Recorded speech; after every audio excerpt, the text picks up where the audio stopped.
choice of two, and don't worry if you haven't chosen one yet, you're gonna get another chance once the game starts. Select whichever one you want, but you can't play unless you do. Once you're in a mob, you're going to be asked some questions. You'll have 10 seconds to choose your answer from the time the question appears, so act fast. If you answer correctly, you move on to the next question. If you're incorrect or you run out of time, you lose a life. Once you're out of lives, you're out of the game. If you make it to the end and get that final question right, you'll split the game's cash prize along with the other winners.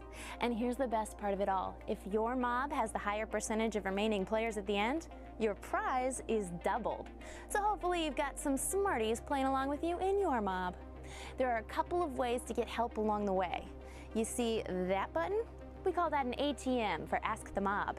Once a game, if you're stuck on a question, hit that and you'll automatically answer with your mob's most popular choice. That's another good reason to bring your smart friends along with you to your mob. You can also use up to 2 bonus lives to get back in the game if you miss a question. If you've got them, you'll see them as red hearts up there. If you need more bonus lives or ATMs, why not become a VIP? You'll get more each week along with access to other features. And we've got new games happening all the time, so turn on your push notifications if you haven't already. That way we can let you know when a game is ready to start. And speaking of ready, I hope you are, because you're about to enter the arena. Good luck!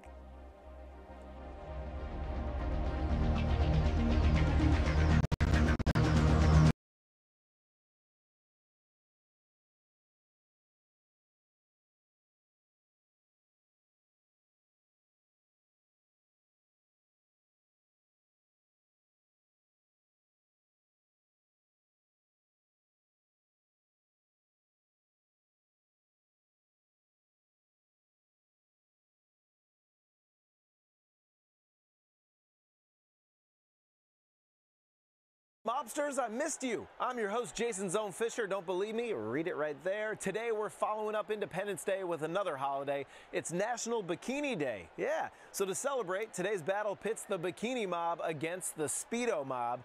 I got waxed just for this one. If you've been here before, you know the spiel for the first timers out there, like super taken. Here's what you gotta do. Well, first, you gotta decide what mob you wanna roll with. Once you do that, I ask a question. If you make it to the end, you win money. It's simple. So pick your mob right now and let's get this thing going. It looks like we've got more of you celebrating National Bikini Day than we do the great stuff that a Speedo has going for it. All right, great. So we're gonna see who is gonna win here today. Now, all 10 questions, if you get them right, or if you use your bonus lives to stay in the game until the end, you'll win a share of the $200 prize. If your mob has the highest percentage of players left standing, your winnings will get doubled. Play with 3 friends on your referral code, and we double that. Sound good? I think it sounds great. So, mobsters, are you into Brazilian waxes or guys from Brazil? Let's find out as we do this thing and dive right in to question number 1. What is the name of the city where SpongeBob SquarePants lives? Bikini Bottom, Speedo Peak, Today Sponge. Okay. As immortalized in the famous song, SpongeBob lives in a pineapple under the sea. Salty, wet pineapple, gross. And just where is that pineapple located? Well, it's not Speedo Peak, that's a place I don't want to go visit, and it's not the Today Sponge, which was immortalized in the show Seinfeld. SpongeBob lives in Bikini Bottom. Almost every single one of you got that one right. Good, off to a good start. Well, now let's really dive in with question 2. Which Australian item is part of the Speedo logo? Kangaroo, boomerang, Chris Hemsworth. 3 great Australian things there. Well, while I'm sure some of you wouldn't mind Thor hanging out in your nether regions, Chris Hemsworth is not in the logo. And it seems like that pouch thing feels kind of logical in terms of how a Speedo sort of keeps things in place, but the company went in a different direction. They chose to include the famous Australian boomerang. It was a horrible Australian accent there. All right, 2,396 of you got it right, but over 1,700 of you picked kangaroo and missed out on that one. Our Speedo mob is in the lead. 2 questions in. Bikini, it's your day. Where you at? Can you get back into this thing? Oh, we're about to find out. All right, hopping on over to question 3. What is the bikini named after? Its designer, a group of islands, or the first bikini model? We're going to learn something here today. Now, the designer of the bikini was a man named Louis Reard. He wisely chose not to name it after himself because it just kind of sounds weird to say, like, oh, you look sexy in that Reard. Yeah, let me see that Reard. Nah, that doesn't work. Instead, he decided to name his risque invention after the site of the first nuclear bomb testing, Bikini Atoll. Crazy, which is a group of islands. 1,381 of you got that one right. You survived what I thought was a pretty tough question. Good for you. Our Speedo mob still in the lead, almost doubling up our bikini mob thus far in the game. We're going to cruise right along with question number 4. Which of the following is not a type of bikini top cut? Bandeau, triangle, or ombre? Bikinis, they come in all shapes and sizes. The original cut was the triangle, which was exactly what Pythagoras had hoped for. And the bandeau is sort of a strapless chest compactor. I'm learning a lot about bikinis right here. Ombre is a pattern and not a cut. So the answer is ombre. It's fun to say, too. All right, 1,175 of you know your ombre pattern. You got that one right. All right, our Speedo mob still in the lead. They are dominating the bikini mob thus far. Can bikini come back and celebrate on National Bikini Day, or will Speedo run away with this thing? What are they hiding down there? All right, hope you brought your sunblock because things are heating up with question 5. Just last week, Australian swimsuit designer Cantic tried to start a new bikini trend called what? The upside down bikini, the sideways bikini, or the inside out bikini? I was scrolling through social media. I saw this last week. Maybe you did too. Hopefully you did, so you get this one right. Now, the inside out bikini, that would have to come with little characters that express all of your emotions, like the movie. Get it? Yeah. Wah, wah. All right, last thing you'd want is your bikini to actually remind you you maybe shouldn't be wearing it. And the sideways bikini is just what happens when you've had too much wine. Hey-o! The new style, which literally turns the swimsuit downside up, is the upside down bikini. 694 of you got it right. For the about 500 of you who are upside down on that one and missed out, stay with us, people. Speedo mob still in the lead. We are halfway through this thing. Who is going to come out on top? Well, to find out, we're going to go back to one of my favorite shows of all time, Friends. And on Friends, Phoebe once changed her name to Princess Consuela, and then for her last name, used a nickname for a Speedo. Here's question 6. Phoebe called herself Princess Consuela what? Banana hammock, grape smuggler, or marble sack? 3 solid nicknames right there.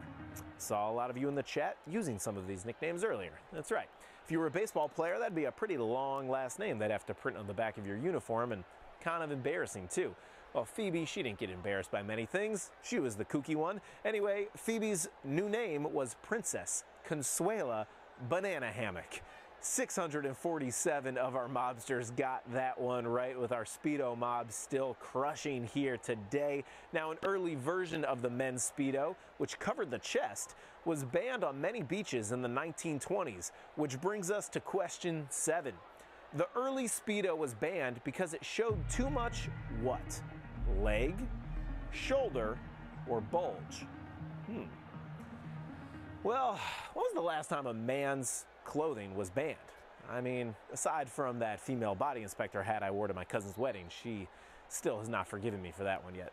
Not my classiest move. Apparently, the early Speedo was super controversial because it showed too much shoulder. Oh, well, take that, 1920s. Yeah, how you like that farmer's tan? All right, baby.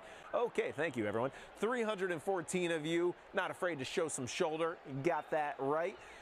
Bikini mob is holding on by a bikini thread because just 1% of their remaining mob is still in this thing.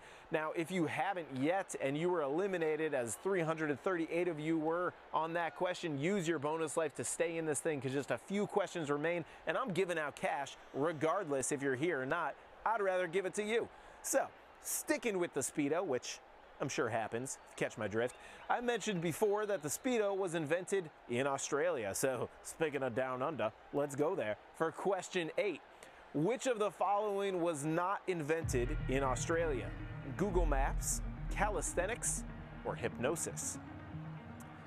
Believe it or not, the land of beer and barbecue brought us much more than Outback Steakhouse and Foster's. Australian for beer. All right. My Australian accent is getting worse as this show is going on. They did invent calisthenics, yeah, which is, I think, some sort of fun stretching type thing. Australia is also responsible for that thing your parents still use. I'm not talking about the flip phone, I'm talking about Google Maps. But thanks to James Braid, who hails from Scotland, we have hypnosis. Oh, it looks like about 150 of you are getting sleepy because you missed that one, right? But 220 of you got it locked in. You are doing this thing, and we are coming down to the end. We just have a couple more itsy-bitsy, teeny-weeny questions for you. Here's question 9. Which swimsuit-related event happened most recently? Ursula Andress wore a bikini in Dr. No, the original monokini was invented, or Speedo became a publicly traded company. I live my life based on a timeline of bikini events. Hopefully you do too here. All right. If you were around back then, you probably regret not investing in Speedo when it first went public in 1951. Ursula Andress made the ocean sexy in her white bikini in the 1962 Bond flick, and then 2 years later came a swimsuit with a bottom and 2 straps to cover the breast called the monokini. Okay, 83 of you survived that bathing suit timeline question and got it right. Our Speedo mob still in the lead. Just 8 players remain from our bikini mob, hanging on, hanging tough. Who's going to win this thing? Who's taking them the money? It's all coming down to this. If you got one, use a bonus life to join us for our final question. Now, Stevie Wonder made his film debut in a classic Frankie and Annette Beach movie. Get this one right and you take home the cash. Are you ready to bear it all? For question 10. What song did Stevie Wonder sing in Muscle Beach Party? Surfin' Woody, Happy Street, or Runnin' Wild? All 3 of these songs actually appeared in Muscle Beach Party, and I know you know the words to each of them, so sing along with me. Just kidding, I have no idea what these songs are, and I love me some Stevie Wonder too, he's the man. Well, Frankie Avalon sang Runnin' Wild, and it was Dick Dale who had a Surfin' Woody. I did not make that up. Love Dick's Surfin' Woody. And yikes. All right. The one sung by Little Stevie Wonder for the game was Happy Street, and it looks like 121 of you are going to Happy Street because